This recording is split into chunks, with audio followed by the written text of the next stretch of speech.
Welcome to Guide Up. In this video, I'm going to guide you on how to add Wi-Fi toggle to Control Center on your iPhone. For that, make sure you have the shortcuts application. If you don't have, then make sure to download it from your App Store. Now you need to go to your shortcuts application and you will be led to this kind of page. And at the top right, you can see plus icon. You need to tap on it.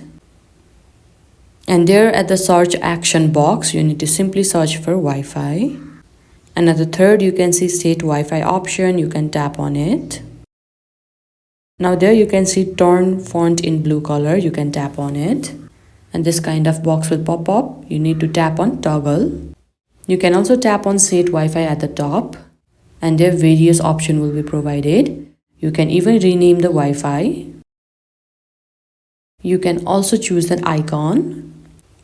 After you are done, you can simply tap on done at the top right. Again, you can simply tap on done. And this is how you add Wi-Fi toggle to Control Center on iPhone. I hope you found this video helpful. Don't forget to like this video and subscribe our channel Guide Up. Thank you.